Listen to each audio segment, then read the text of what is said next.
Hello, this is Richard Jin and Javier Tapia's presentation video. We just wanted to walk through a little bit of our code, as well as talk through some challenges and summarizing some of our findings.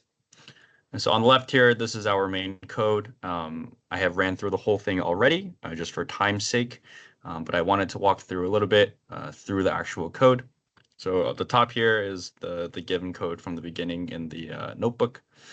So obviously we wanted to try at least two different ways to select a subset of terms. And so for our first method, we used the Bellow naive Bayes, where n equals 100 all the way to 500, giving us the accuracies for this value. And so on the right here is the actual analysis for it. Essentially, we see that the peak performance is when n equals 200 with a roughly 70% accuracy. 200 common words is a good balance between including important words, but also excluding some of the noisy ones. We also see once n goes beyond 200, the accuracy starts dipping a lot.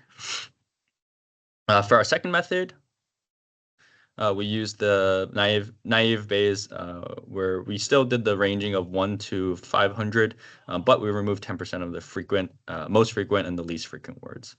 And as you can see here, all of our accuracies are slightly lower than the previous method, right? This one fine-tunes the previous one by filtering out words over different n values.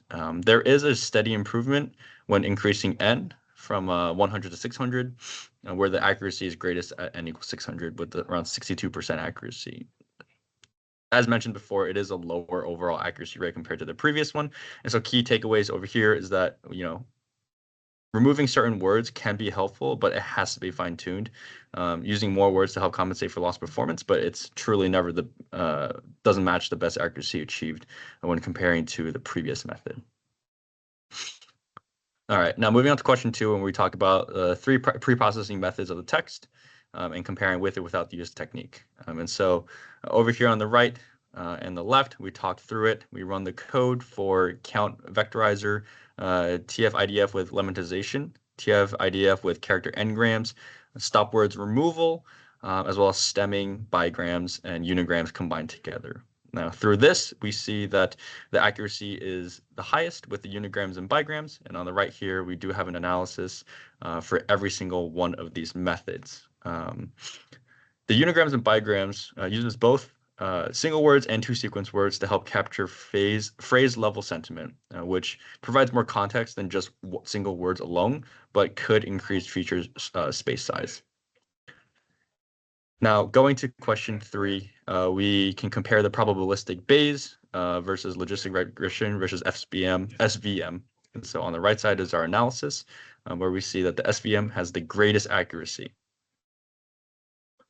Every single time we run these codes, we get an accuracy, and we see that 0.8280 is the highest for the support vector machine. Now, I wanted to talk a little bit about the findings. I did know that we mentioned a little bit, but I did want to mention that, some of the final conclusions, right? We know that TF and IDF were used instead of the raw frequency counts. These are when the best results are obtained. Our stop word removal was selectively applied to avoid discarding important words, but that has to be fine-tuned in order to be successful. We also know that unigrams and bigrams improved performance by capturing contextual sentiment, and the multinominal naive Bayes works well, but the logistic regression and SVM performs a lot better with enough training data. As for some of the most challenging and rewarding aspects of the actual project, pre-processing some of these trade-offs, it was challenging because some of the pre-processing steps have unexpected impacts on model performance. So for example, stop word removal or stemming, removing some of these stop words sometimes remove critical negation words, right? Not, for example, not and not good, which reduced classification accuracy. Handling and figuring out these trade-offs was really interesting throughout this project. And it was really rewarding once we were able to get a high enough accuracy rate through pre-processing.